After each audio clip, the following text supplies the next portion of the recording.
Hello there, it's Friday, which means it's time once again for the best movie podcast ever. The only movie podcast to offer...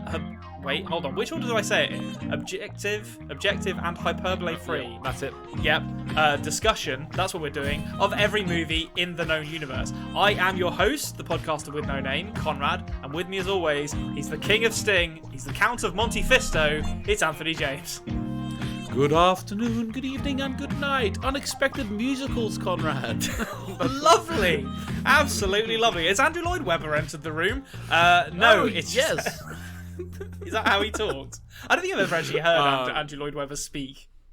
He's got a face that doesn't match a human... and a voice that doesn't match a human face. Fucking hell. Shots fired at Andrew Lloyd Webber's face there. I think he's okay. I think... He's an all right fella. He's an all right fella. But I will say, this film we're about to talk about, I'm not going to get too much into it now. I was not expecting this to be a musical. I didn't know anything about it, and I absolutely loved it. Bloody okay. Well, that's a strong opening there from Anthony James. How am I to stop that? It is. Yeah. I mean, it wears its heart on its sleeve. It's a zombie movie that's also a musical. You know what it is because you've clicked on the title of this video. We're going to talk today about Anna and the Apocalypse. I say, without further ado, let's talk about some gosh darn movies. Let's do it. Movies. They are really fucking happening at the moment. They're all coming out. How has your movie watching week been, Anthony? You've just finished. I don't want to give the listeners too much of a peek into your personal life, but you've just finished. This is your first week post Masters. Yep. How's that treating you? I celebrated it with a solitary trip to see Shang-Chi. Oh, did you? Yeah, I did. Lovely. The Legend of the Ten Rings, I think, something like it's called. I'm not going to get too much into it. I enjoyed it. If you haven't seen Shang-Chi, and I think, Conrad, you said, it's one of those Marvel ones you weren't too excited about. Yeah. You need to watch this film when it comes out on Disney Plus because the last 45 minutes, you are going to be in dreamland. Okay. I mean, it's got Michelle Yeoh in it, and she's a badass. I kind of know what to expect from it. I should see it. I've heard good things. You don't know what to expect from it. This is the thing. Conrad, trust me. Look into my eyes. I'm looking. You are going to fucking love the last 45 minutes of this film. Does it turn into a Space Jam movie for the last 45 minutes? I'm not giving any clues because it's very spoilery. It is delightful. Okay, well, I mean, that's very exciting. I should see Shang-Chi. That's one of those movies that I'm like, I should watch that, and I will get round to that one because it actually sounds cool. I saw that there, James Bond, which I'm not going to say anything about. But Anthony, we've got a solemn responsibility, something we need to do. It's the elephant in the room. We have to get this out of the way before we actually talk about Anna and the Apocalypse, and that is let's do what everyone else on the internet has done for the past 75 years, and that's fantasy cast the next James Bond. Yes. I've got a list for you. I didn't want to spring this on you, so I've got a list for you. You can tell me what you think of these. If you've got some to add, that'd be great. But I think this is pretty definitive, and you can let me know. Okay. So, first off, Barbara Broccoli, and it's not pronounced broccoli, and you have no idea how hard it is for me not to pronounce her surname as broccoli, because Barbara Broccoli sounds like a character in a children's TV show made in the 50s. Barbara Broccoli has said they're going to start casting in 2022. Is it time for another Australian? Can Sam Worthington resurrect his career as the next James Bond? Dream casting, of course. He is one of those. He is a dream walker from Avatar, as we know, but no, he cannot. Okay. I'm going to say. Having said that, I can't. All this talk about James Bond, I honestly can't think of who the next James Bond should be. I mean, it's not Sam Worthington as the Aussie Bond; it's Paul Hogan. Let's be honest. Like it was his time in the 80s, and they passed him over, and now it's time to circle back. Huey Jack, maybe. Hugh Jackman would be great. Like, he's so clean cut. I don't believe Hugh Jackman has ever slept with a woman. When I look at him, I'm just like... I don't know. Maybe I don't know. Who could they go for? Could they go for the guy who played Rob Stark, whatever his name is? Oh, well, Richard Madden. Yes, I mean, that's actually a good suggestion. So I'm going to stop you right there. I'm going to cut you off right there because this is we're not... Sorry, LeBron James. Yeah, exactly. LeBron James. That's more like it. That's more the speech. Shaquille O'Neal. Speaking of Americans, Jason Derulo reinvigorated his career with his stunning performance in Cats 2 years ago. Is it time for Jason Derulo to take up the mantle as James Bond? He could be a singing Bond. I mean, unexpected musicals. We were talking about them. Exactly. So that's what better way to distinguish the post Daniel Craig Bond era from the quite gritty, serious, grounded Bond that Daniel Craig left us with than by being like, now it's a musical, motherfuckers, and just literally opening with the beginning of Austin Powers 2. But it's I think this is what you need to do, right? In the style of Logan. With Hugh Jackman, you need to make a film like that. I don't know what you would call it, James, maybe. Sure. And have Pierce Brosnan pull on the tux one more time, bring him out. What it does need to be that, but it needs to be Pierce Brosnan in like the Chris Hemsworth from Avengers Endgame, like Thor fat suit. So he pulls on the tux, but he's put on a bit of timber in the last 20 years. Yeah. It doesn't really fit anymore, but he has to make do because that's all he's got. And there could be a Rocky IV Snowy Forest training sequence to get rid of the belly. Oh, imagine get Vince DiCola to score it like he did in Rocky IV. That's the dream. Well, I mean, there you go. You're welcome, Barbara Broccoli, Sam Worthington, or Jason Derulo. Ball is in your court. I expect to see either of them in James Bond fairly soon. Lovely. Anthony, we saw a zombie musical this week. Yeah, we did. Have you seen a zombie musical before? No, actually, good point. I have not. Yeah. I have not seen a zombie musical. I thought I'd never see a zombie musical. I'm not that big of a fan of zombie films, as you know. Yep. I don't know why. I just have never been allured by them. I don't know what it is. Having said that, I've not really seen a zombie film that I didn't really like. Have you seen the Romero ones? No, I haven't. Okay, because I mean, those are good. I feel like. Mm-hmm. In this day and age, you're well within your rights to not like zombie movies because the ratio of good ones to bad ones is massively skewed in favor of the bad ones. Yeah, I don't know.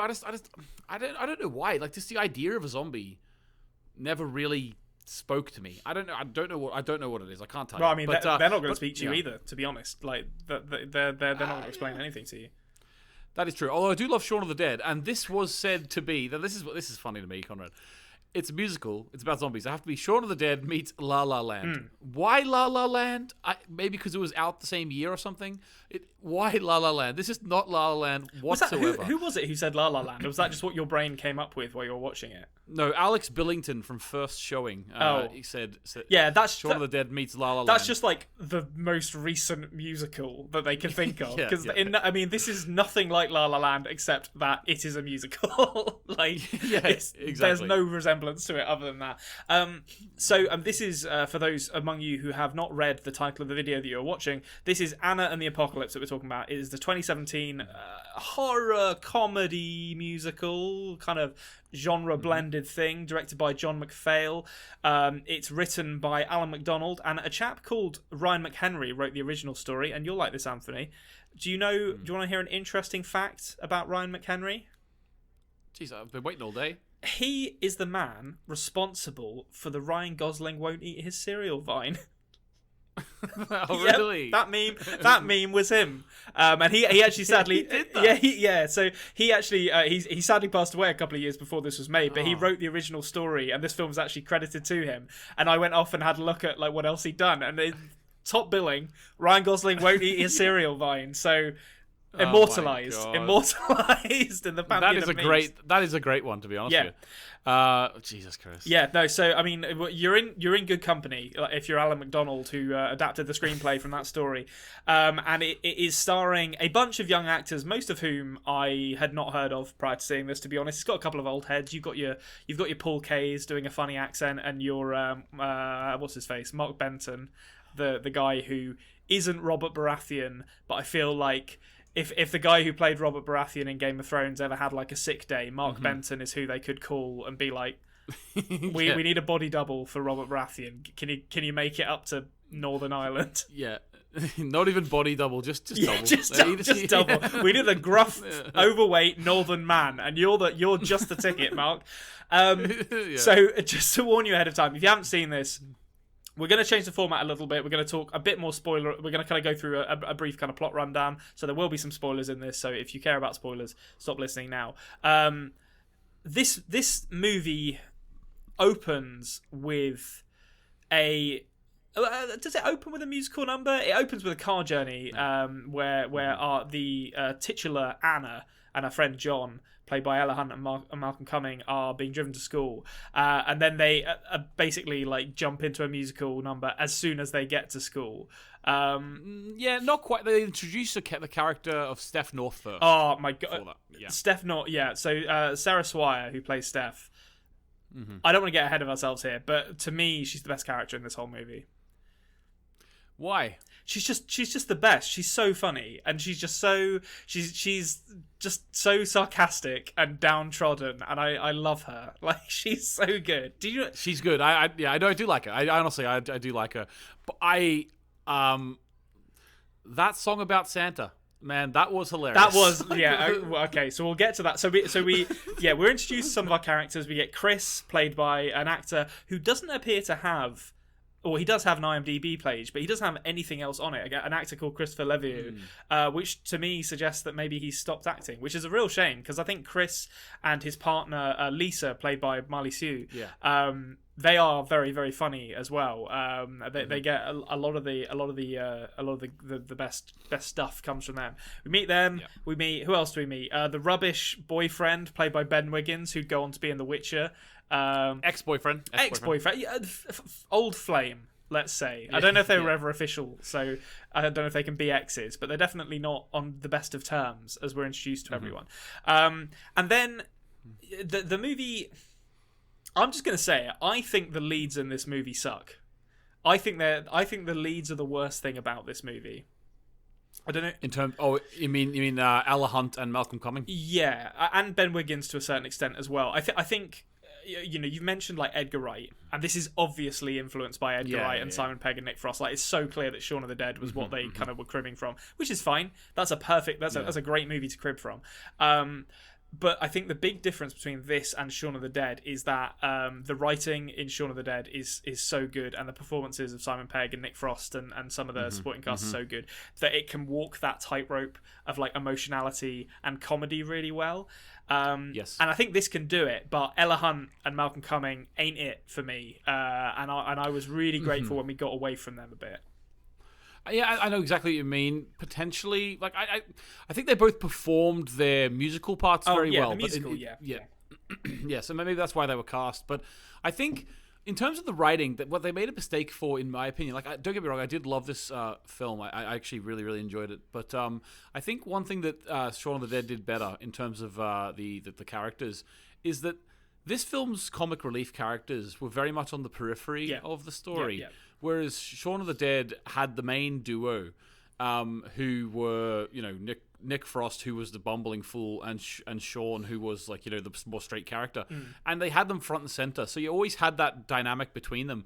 Whereas the main characters in this were all trying to be very sympathetic, like and the bumbling fools were off to the side, Yeah, and I think that's I like this movie as well. I actually, when I first watched it, I didn't like it that much, and then watching it again, I was like, no, this is better than I gave it credit for. Actually, it is still doing well, but I think the best characters in this are the supporting cast. So when it hits you over the like a ton of bricks, like you're watching this movie and it's like, I'm getting a bit of a High School Musical vibe from these two characters. I'm not sure if I like this. And then suddenly it's like, wham, musical. And it's like, oh, okay, no, actually, these songs are really catchy, and these two leads can perform them well. And then you also have the supporting cast of really kind of funny characters to back them up. It picks itself back up, I think. So it does, but it's doing a lot in an hour and a half, though. There's a lot happening, and it's not all successful. Like, they've got all the comedy elements, you've got the zombie elements, you've got the musical elements, and you've also got the layered bad guy Nick, who's played by Ben Wiggins, in there too. And I think that it's a lot for an hour and a half of a film. Yeah. I think if they had the budget, this would have been 2-hour film. Yeah, I think you're probably right. I mean, yeah, we get introduced to all these characters. We get a great song to open, like Hollywood ending, very kind of. It's very sort of like hopeful teen rom-com kind of song where, I mean, it's I guess it's not hopeful actually, because it's singing about how these certain characters aren't going to have like the lives that Hollywood says they're going to have, but it still has that kind of youthful enthusiasm that just disappears as this movie goes on. And then we're into it. Like they do some teen stuff for the rest of the day. Steph has her keys confiscated because that's going to come up as a plot point later in the movie. And then they do the classic. That's almost like a sort of a separate part of the movie, and then they do like the classic kind of Shaun of the Dead cold open where Anna wakes up and leaves her house singing with earbuds in and is dancing around as like the world burns around her and is completely oblivious at the zombie apocalypse going on. To me, this was I think a reference for this song was very much Lily Allen LDN. You know the song where she's you know, the song about London where she's skipping, Lily Allen skipping through London, and she's seeing colourful things and it's all beautiful. Sun is in the sky, oh why. And then, but whenever it actually fades away to what she isn't seeing, it's just like, you know, very downtrodden grey London with homeless people sitting everywhere. Yeah. And I think that really felt, I got that idea here because she was like dancing around and singing, and obviously you have the Shaun of the Dead influence there as well with everything going off behind her in terms of zombies. But I thought in terms of herself, her performance, she was really drawing on Lily Allen vibes to me there. Yeah, I think her like kind of cheerful ignorance really sells the comedy of that in a way it required some finesse to do. I think I can definitely see the Lily Allen influence to me actually as well because it's October, so I'm just watching loads of horror movies. I recently watched the Zack Snyder remake of Dawn of the Dead, and in that there's a scene where basically the main character falls asleep with her partner, wakes up, her partner dies, and she runs out of the house, and then like it kind of zooms out from the suburbia, and there's just like fires everywhere and people running across the roads and stuff. And I felt like it was probably pulling a little bit from that as well. That makes sense. Yeah. But it's great. It's great opening, and this is a personal choice for me, and one that I'm really pleased when any kind of zombie movie makes it, and that is they use the word zombie. They get it out of the way early. They say John, I think it's John. Yeah, he stabs one with a no, it's not a candy cane at that point. I can't remember what they stab at the zombie snowman with, but no, doesn't Anna takes its head off with a seesaw? Yes, yeah, that's right. Anna takes his head off with a seesaw, and then John screams because he gets blood on him, and he says immediately afterwards, "That's a zombie." And I love when a movie is aware, they don't just pretend that there hasn't been like 70 years of cinema dedicated to fucking zombies. At this point, come on, we're ready for these. So they head to school. They meet up with what's his face, Chris, he's in the bowling alley with Steph. And we get what I think. I mean, I'll be interested to see if you agree with this. What I think is the funniest scene in the whole movie, where they decide after killing some zombies in the bowling alley where Anna works, they decide to upturn a kid's inflatable ball pit and use that as like a kind of barrier between themselves and the zombies. Almost worked. It almost did work. I mean, you know, all you really need is some kind of like heavy beads draped underneath it to protect your shins from ankle biters.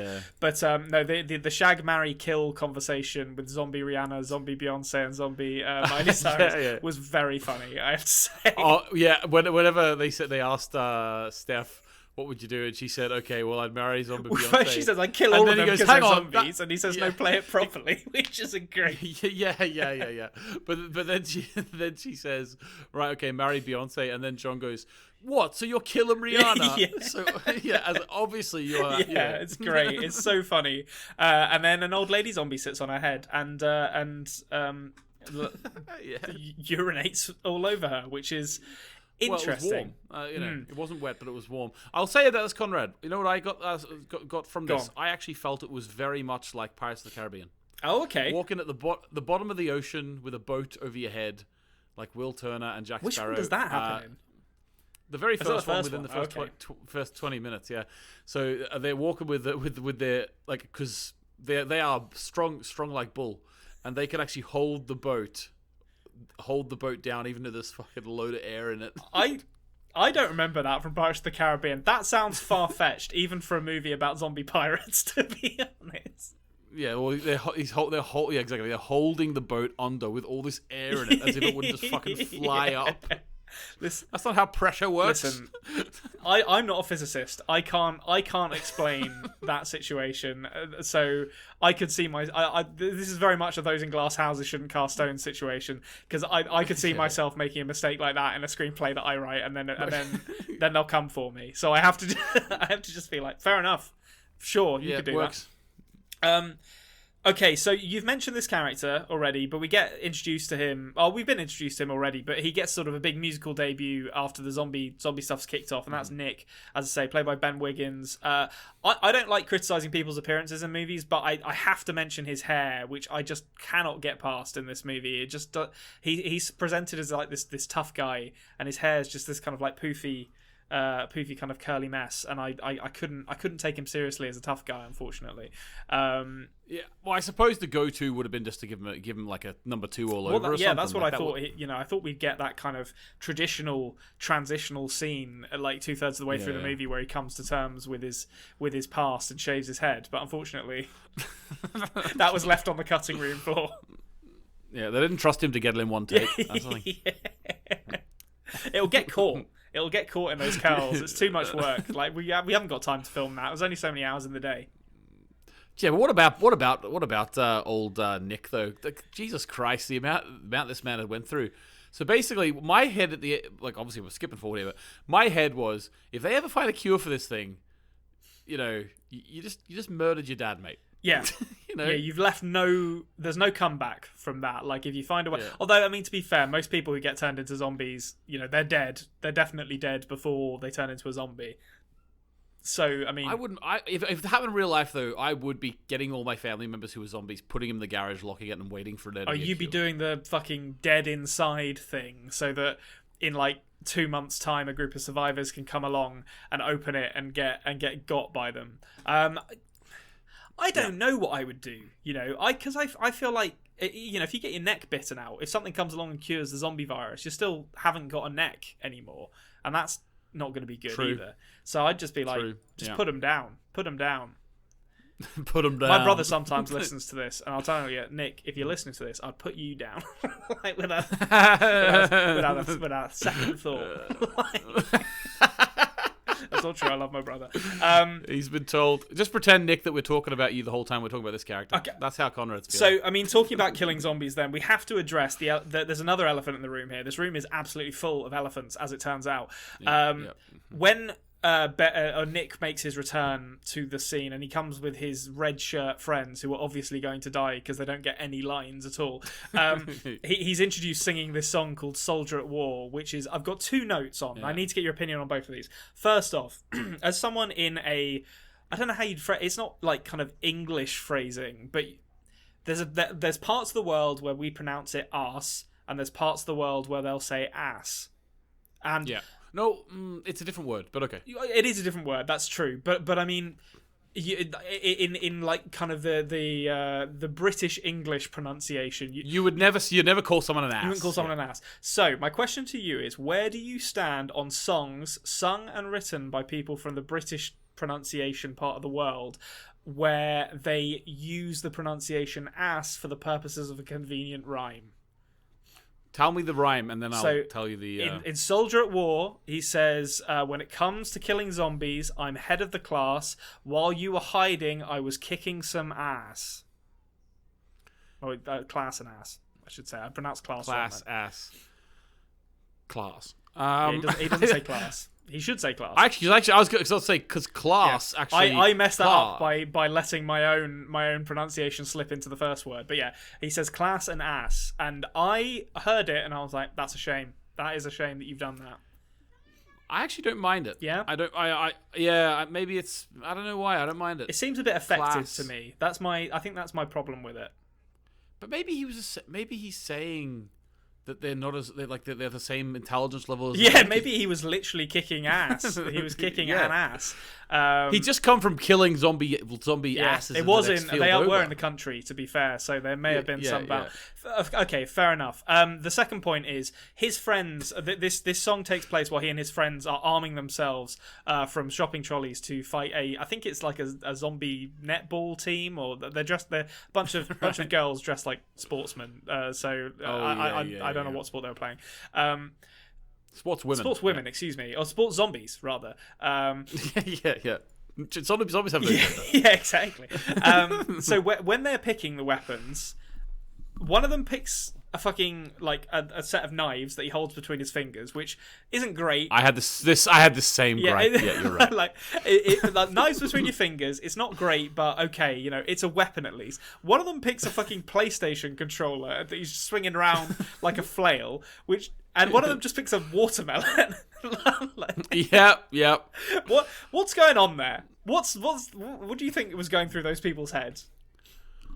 I think this shows you that these days, lack of behavior is actually seen as a special need, and therefore, Nick, being a poorly behaved child, was in the special needs class, and this is where he got his friends, because these guys don't know what they're doing. Let's just say that melon boy. They're just like, what are you like? And to be fair, they play into the joke because when he kills. He definitely doesn't kill them with the watermelon. It's done like with a sort of low angle shot facing up at him with a reverse down to a zombie on its knees, and he swings it down, and then just a bunch of watermelon flies up into the shot. No brains or anything, so it clearly didn't work. And the place. No brains in the zombie or the guy with the watermelon. Well, yeah, exactly. You make your own mind up about which one I'm talking about. It's both. Both is the answer. And the PlayStation guy, I think he immediately ditches the PlayStation controller for something a little bit more practical, but it's a strong introduction to the character, I would say, of Nick. No, it was definitely. I spent the whole time in this scene where he had the baseball bat and those other idiots had the other things, thinking, geez, that's the only time I would want guns. When there's zombies, I can understand why having a gun around. Guns would be useful. I've actually just realised as well, I've actually missed something out, which is the Christmas concert that happened just before this, that we do need to mention, because that is Marley Sue's her big performance. Wait, you're introduced to this character, and she kind of makes out with Chris in that kind of way that annoying couples that when you were 16 did, where they just couldn't keep their hands off each other. And you think, oh, it's Move nice. your tongue. Yeah, exactly. Yeah, and you think they're going to be a couple. That's fine. That's their characterization, because everyone's a bit two dimensional in this, really. So their characterization is they are a couple. And then they mention that she's going to be performing at the talent show, which is going on the evening that the zombie outbreak is happening, before the stuff that we just talked about in the morning. And mention stuff like Chris's grandma's going to be there. It's a whole big thing. And then she performs this song, which is just... I don't know if it's a real song. I don't think it is. I don't think it is. It's unbelievable. The way they capture, and bearing in mind she's supposed to be 16 in this at the oldest, and she's singing about, there are in the grand tradition of Christmas songs, there are plenty that are thinly veiled metaphors for Santa being a man that the female singer wants to come over and have sex with her. Oh, baby, it's cold outside. Yeah, well, I mean that's less about the woman wanting something and more about Dean Martin being fucking weird. That's if Paul Kay was singing it. Yeah, but this one, so she's singing about she wants Santa to come over and give her chimney a good unblocking. She wants him to empty his sack. And she's dancing with shirtless male dancers. It's amazing. But also, Paul Kay's, he's the deputy headmaster, and his response to this is just to be like, filth. But he must have seen it in rehearsals. No, I think the little shot of before she started singing, turning around and being like, with the thumb up, I think she was showing that she was getting a track put on that wasn't. I didn't. I see. There you go. They've beat me to it. Well done, John McPhail. You've proven I wasn't paying enough attention. Clearly. But to be quite honest with you, unfortunately, or fortunately, where Paul Kay's character goes, he is a real pathetic loser. Yeah. So he really thinks he has control of these kids, but from even the very start, before shit starts hitting the fan, already one of the people in his play was already willing to piss him off and not listen to him by playing this raunchy well, song. And the Penguins were trying to get away from him as well, like during the rehearsal. They were running. They had no respect for him. Well, I mean, the legends. Let's talk about Paul Kaye then. So, I mean, basically, the plot of this movie is get to the school because that's where all our parents are locked up and all our friends are locked up after this performance, and essentially the characters are moving in that direction. Some of them dying along the way. John dies. I don't care about John in the slightest. I did not regret his death.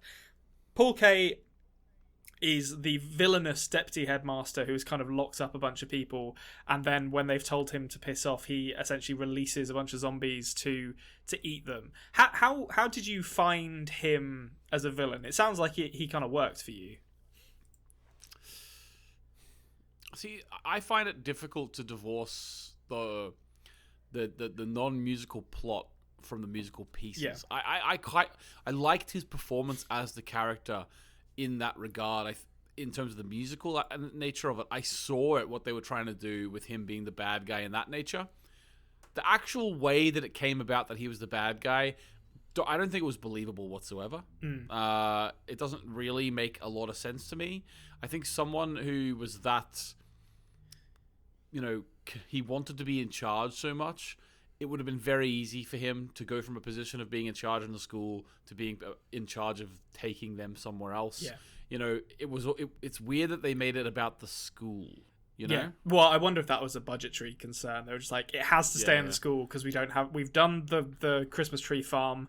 We've done the musical numbers with the big, all the choreography, which, by the way, actually, what's her name? Sarah Swire, playing Steph. She's the one who did all the choreography for those. So not only was she a lead in this movie, she also choreographed most of the dance sequences.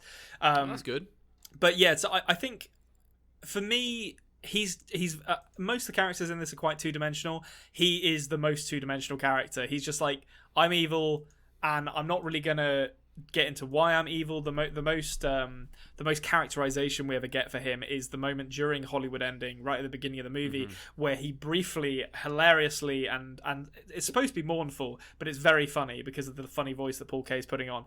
That they're singing "Ooh ah, ooh ah, no such thing as a Hollywood ending," and then you hear this. He's singing like "Ooh ah, oh, no such thing as a Hollywood ending," and you just hear that cutting over the top of the really nice audio. It's ridiculous, and that's the only characterization we get for him is that because he's sad when he's singing that bit of the song.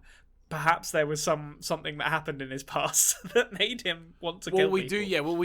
We also do get a little bit of build for him when they say he's like, he's saying that the principal's retiring and come January this school will be mine. Yes. So we get a little bit of what his motivation is. I'll tell you what, we know why that principal was retiring during Marley Sue's song, because he was giving it the big bollocks with the applause for that, which is if you work with children, you should not be applauding what happened during that performance. Is all I'm going to say. Yeah. See, well, to be fair, to that guy, he didn't seem to know what was going on. he was swaying about at the start. Very, I don't know. By the end of it, maybe he had a bit of a dirty mind. But I think at the start, he definitely didn't know what was going on. Maybe it was just enthusiasm. It was just innocent enthusiasm, but. He just loves the kids. Just loves the kids. Either way, I'm skeptical. I'm skeptical of him. So we get to the school. We've got to get our big kind of climax. Mark Benton's there for a little bit, and there's yet another of those. They do it so much in this movie, and it kind of annoyed me, to be honest. The scene where there's a scuffle with a zombie, and then everything settles down. They kill the zombie, and then one of the characters goes, "I can't go on. I've been bitten," and they do it 3 fucking times in this movie, and it's you can get away with that once and maybe twice if you're a really good movie, but they do it with John, they do it with Mark Benton, and I'm pretty sure they do it with someone else as well. And it's by the second time I was like, well, Mark Benton, I don't care, frankly. I've got no interest. The Mark Benton, well, they did it with Lisa and Chris as well. The Mark Benton one, that was the most blatant for me, because he was having the scuffle. And then he was close to the zombies with his feet, and it very clearly cut for a second to show his feet near the zombies, and then cut back. It's like you didn't need to do that. Like, you know, we knew. What could they be point, showing us here? I wonder. Yeah, like we know what's happening. Yeah. He's near the zombies. Yeah. He's gonna die. We get it. You know. Yeah, I mean, he needs to die so that Anna can go on her trip around Australia. That's how this works because he can't move on from his dead wife.